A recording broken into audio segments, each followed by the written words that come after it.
Olá, bom dia, queridos amigos, que a graça de Jesus, o amor de Deus o Pai e a comunhão maravilhosa do Espírito Santo se faça presente na minha e na sua vida.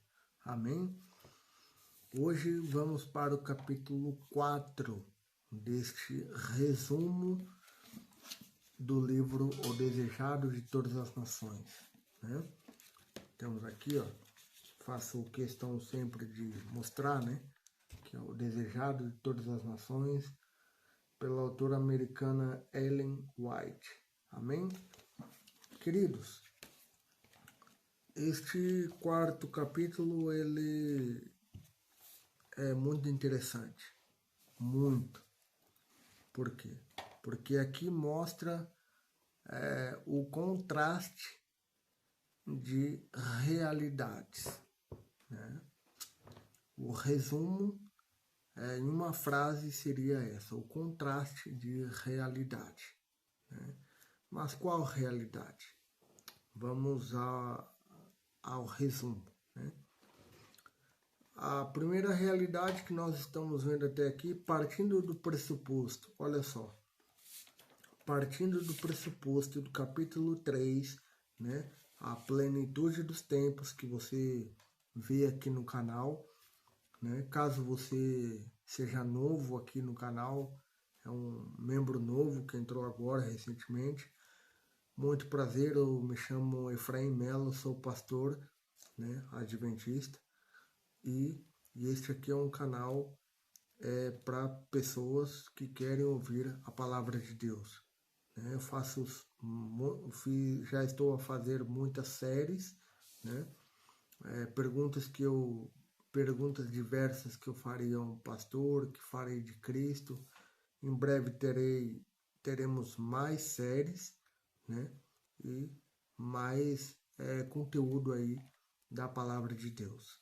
Amém? E se você já me conhece, deixa aí o seu like, partilhe para outros amigos, né? E se inscreva no canal, né? Para fortalecer o like e para cada vez mais esse conteúdo chegar a mais pessoas, né? A fim de que elas conheçam o Deus verdadeiro que a Bíblia apresenta, né? Que a Bíblia apresenta. Hoje, então, vamos iniciar o quarto capítulo, o resumo do quarto capítulo do Desejado de Todas as Nações, né? Olha só, partindo do pressuposto do capítulo 3, né? A plenitude dos tempos, né? Que Jesus veio no momento exato onde a crise já estava se alastrada por todo um planeta, né? A imagem de Deus no homem já estava completamente desfigurada, os homens já estavam mais se parecendo com Satanás do que com o próprio Deus, né? E no auge dessa crise, né? Tanto espiritual quanto filosófica, moral, né? Nasce Jesus, né? E ali temos então muitas coisas que Jesus, que nós sentimos hoje, né, como benefício, foi resultado da morte de Jesus, né? Então, não perca aí o resumo completo do capítulo 3, né? E diante disso, vamos para o quarto, né? Porque o 3 faz uma ligação muito significativa e importante com o capítulo 4 de O Desejado de Todas as Nações, né? Por quê? Porque é como eu acabei de falar e eu vou explicar melhor. Aqui nós percebemos o conflito de realidades, né? Conflito de expectativas, conflitos de toda sorte, né? E que, no fim, acabou para um lado sendo muito frustrante tudo isso, né? Então vamos a essas duas realidades. Primeira realidade é que os sacerdotes, né, os fariseus, saduceus, né, publicanos, enfim, e etc., toda essa galera aí, né, eles pouco ligavam para o nascimento de Jesus. Essa é a verdadeira palavra que eu tenho para dizer a vocês. Infelizmente, né, eles não estavam se importando com o maior de todos os acontecimentos desta terra, né? Então eles estavam muito frios em suas formas, em suas tradições. Os sacerdotes entravam e saíam de seus rituais do santuário, né, como se nada tivesse por acontecer, como se nada tivesse acontecido, né? Porque Jesus já estava entre nós, né? Mas eles estavam cegos diante da profecia, né? E eu falei aqui numa outra série que falei de Jesus a respeito de Isaías, né? Eles ignoraram por completo a profecia de Isaías 7, a profecia de Isaías 9 e a profecia de Isaías 53. Eles ignoraram por completo essas três principais profecias a respeito da vida, ministério e morte de Jesus, né? Então, os sacerdotes, eles estavam mais absortos em suas formas, em suas tradições, em suas atividades, do que preocupados com um nascimento do Messias. Infelizmente, isso aconteceu, né? Para espanto nosso e tristeza nossa também, né? Porque como eles estavam, pensamos, né? Que como eles estavam familiarizados com a profecia, era de se esperar que eles tivessem mais empatia para com o nosso Senhor Jesus Cristo, né? Que eles acalentassem mais no coração essa doce esperança que, afinal de contas, já tinha se atravessado séculos, milênios, mãe após mãe, filho após filho, Israel como um todo, eles pensavam que quando alguma mãe desse à luz a um filho varão, aquele filho varão iria ser o salvador do mundo, né? Então esse era o pensamento das mães israelitas, né? Então isso foi se passando século após séculos, milênio após milênio, até chegar em Maria, a mãe de nosso Salvador Jesus Cristo, né? E eles pouco se importavam, pouco se lixavam para esse acontecimento, né? Eles, na verdade, eles estavam esperando um salvador cívico, né? Essa é a verdade, né? Eles estavam querendo um salvador romano, né? De berço romano, né? De berço romano que eu falo é berço de ouro, né? Alguém, uma criança com status, né? Com posição, com liderança, né? Política, para poder expulsar os romanos do território de Israel para que eles assim fossem um país independente, não mais sendo colônia de Roma, né? E aí então eles esperavam por isso, né? E essa era a verdadeira expectativa deles como indivíduos e como nação também, né? Já por outro lado, os anjos fizeram festa no céu pelo nascimento de Jesus, né? Pelo nascimento de Jesus, né? Anjos se apresentaram aos pastores, né, que vieram de longe, da Pérsia ou da Babilônia, eram filósofos, estudavam os astros, né? E de longe eles viram aquele aglomerado de estrelas e olhando para a profecia, né?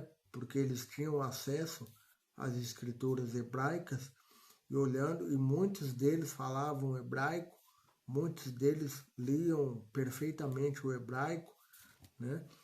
Então eles relacionavam um acontecimento ao fato que estava escrito, né?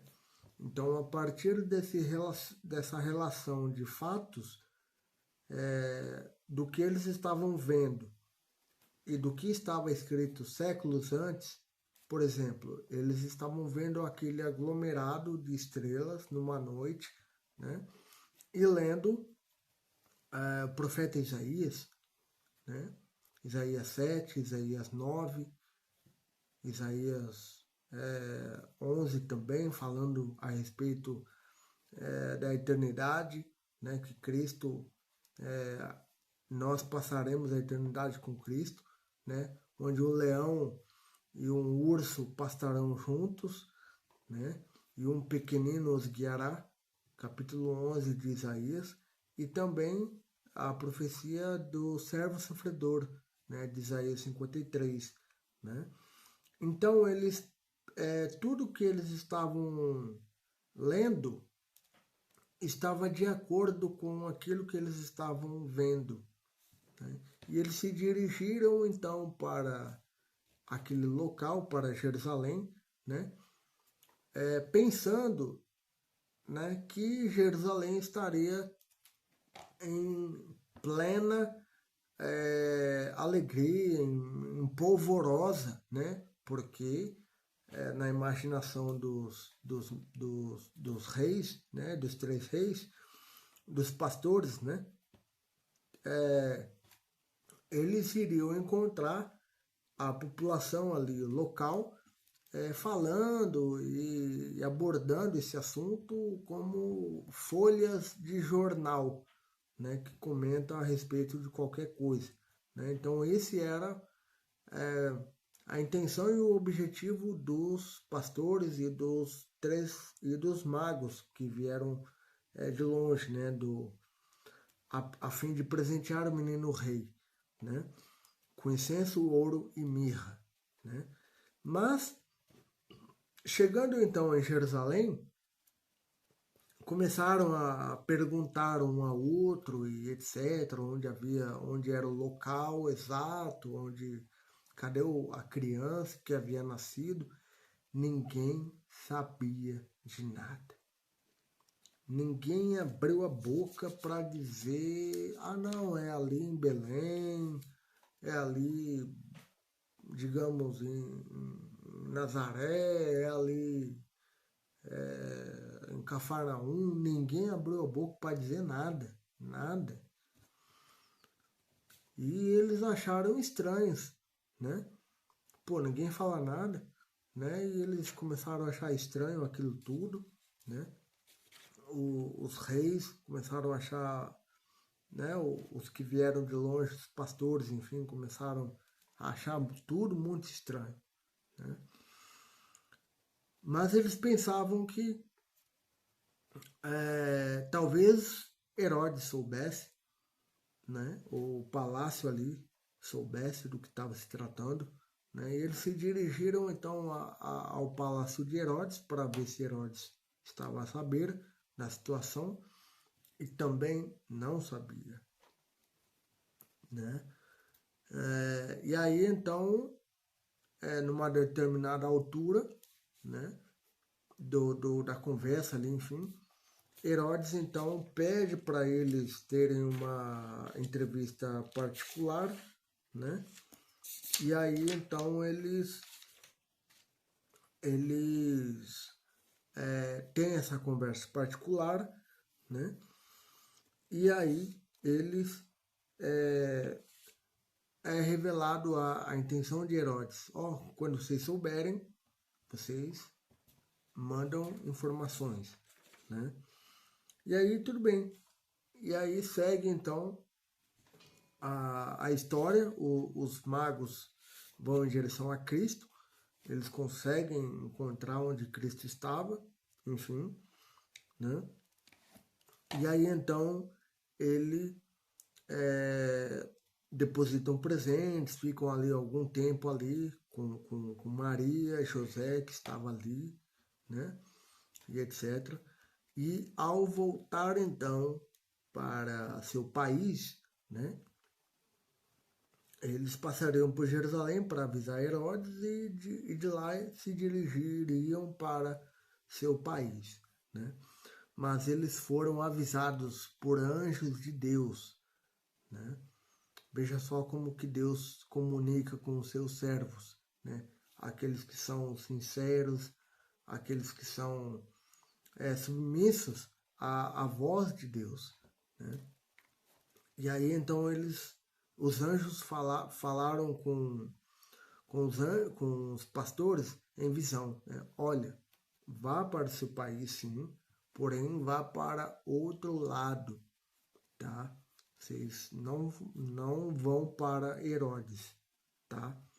E da mesma forma aconteceu para com José e Maria, né? Então os pastores foram para seu país, não passaram por Herodes, né? E chegaram a seu país e sem problema algum, né? E já com Maria e José foi diferente. Foi diferente no sentido de, olha, pega suas coisas, arruma o que você tem, se dirige para o Egito, porque Herodes está procurando a criança para o matar.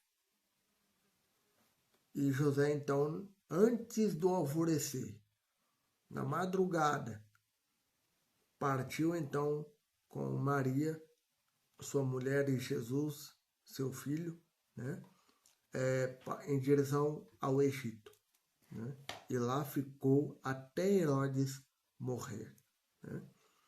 Então veja, o conflito que eu falei, né, o conflito de realidade, né, porque o acontecimento mais esperado do mundo, ninguém estava sabendo, né? O céu estava radiante, o céu estava em festa, o céu estava em polvorosa, né? Se é que podemos dizer assim, né? Os anjos a torto e a direito andavam pelas ruas de ouro da santa cidade de Jerusalém, né? Alegres, vibrantes, festejando, nasceu, que bom, aleluia, né? E aquelas estrelas, aquele aglomerado de estrelas que os pastores tinham como referência, né? Nada mais era do que anjos cantando o nascimento de Cristo. Anjos cantando o nascimento de Cristo. Olha só que maravilha, né? E que discrepância também, né? Porque era de se esperar que, caso os sacerdotes fossem um pouco mais humildes, né? Caso eles fossem um pouco mais pé no chão, como costumamos falar usualmente, né? Eles saberiam do que estava se tratando, né? A primeira pergunta dos três reis dos pastores, a ficha já cairia, né? Eles já saberiam do que estavam a dizer, do que estavam a tratar, enfim, né? Porém, eles ignoraram todos os sinais, todas as profecias, tudo o que estava sendo dito a respeito de Cristo estava sendo cumprido no dia dele, né? Nos dias daqueles sacerdotes, porém eles ignoraram por completo, né? Então esse capítulo é de muita alegria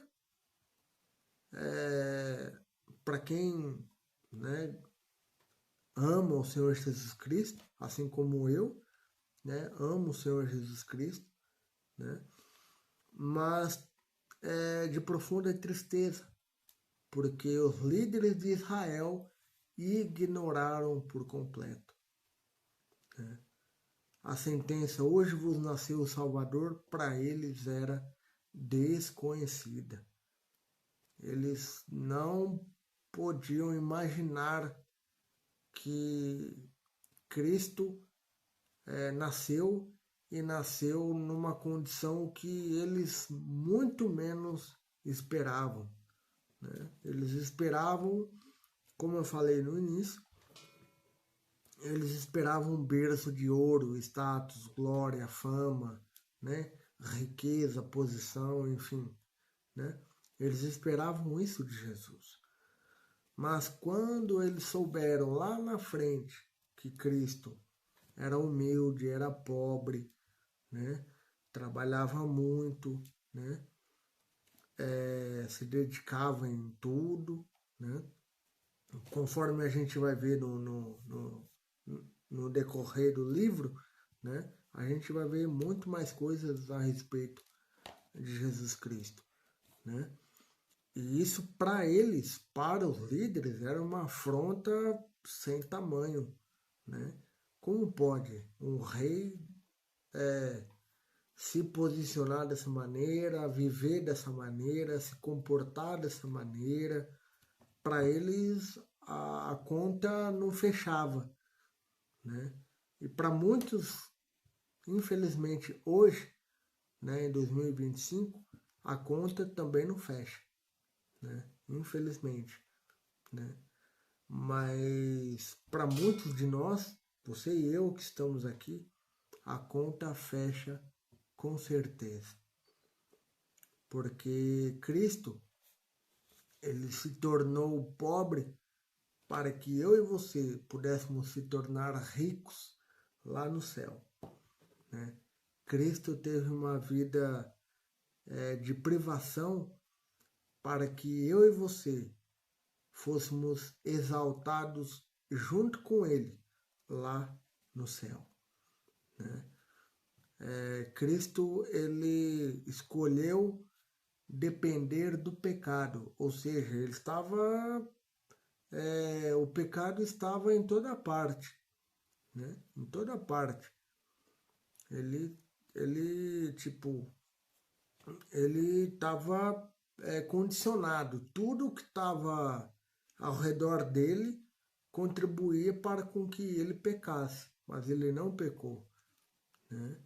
Ele não pecou. Conforme diz Hebreus 4,15, ele foi tentado em todas as coisas, porém sem pecado, né? Então, assim, Jesus, ele nasceu, né, para a alegria de muitos, né, de muitos cristãos, né, e para a tristeza de muitas pessoas que ignoraram as profecias, que ignoraram os sinais que foram dados ao longo dos séculos, né, por Moisés, Isaías, Daniel, né, Ezequiel, Jeremias, né? Muitos outros profetas falaram a respeito de Jesus. Zacarias falou a respeito do local do nascimento, né? Então, assim, uma parte estava alegre, né, o céu, né, estava recheado de alegria, né? Mas os líderes de Israel estavam cegos pelo orgulho, pela vaidade, pela presunção, pela ganância de poder, pela luxúria e por coisas vãs, né? Eles estavam, aliás, eles ao fazerem isso, ao eles praticarem o ritual do santuário, né? No capítulo 3 a gente percebe que eles agiam como atores de qualquer novela, né? Faziam de modo frio, de modo sem sentido, por fazer, né? Por fazer. Eles não tinham mais o coração naquela simbologia que uma vez fora dada a Moisés, né? No Monte Sinai. Eles não tinham mais o coração, né? Naquele sistema que fora dado inicialmente para Moisés ali no Monte Sinai, né? Então eles faziam de modo frio, de modo mecânico, de modo, como nós dizemos, né? Sem sal, né? Completamente alheio à, à realidade futura que haveria de vir, né? Séculos antes, e para eles estavam alheios à realidade que havia chegado para eles. Essa é a verdade. Eles estavam alheios, eles estavam não se importando com a situação, né? E isso é muito triste, quando nós não importamos com, não damos valor a uma informação, a uma realidade, a um fato, qualquer que seja, ainda mais se tratando da palavra de Deus, né? Então, este capítulo, para finalizar, ele mostra uma realidade triste, né? Uma realidade uma realidade indiferente, né? Nada, o nascimento de Jesus não foi capaz de tocar o coração daquelas pessoas, né? Eles estavam cegos pela, pelo poder, pela ansiedade de se tornarem uma nação independente. Eles acabaram perdendo, muitos dos líderes acabaram perdendo a vida eterna. Esse é o mais triste de todos, né? Na ansiedade pela independência política, muitos acabaram aí por perder a vida eterna. Então, até a próxima. E ó, já deixa o like, se inscreva no meu canal, partilhe para geral aí, para todos que quiserem, né, de seus contatos, de seus amigos, né? E vamos juntos caminhar, estudar aí o livro de O Desejado de Todas as Nações. Está apenas começando e espero que gostem, né, desse conteúdo e que Deus abençoe a todos.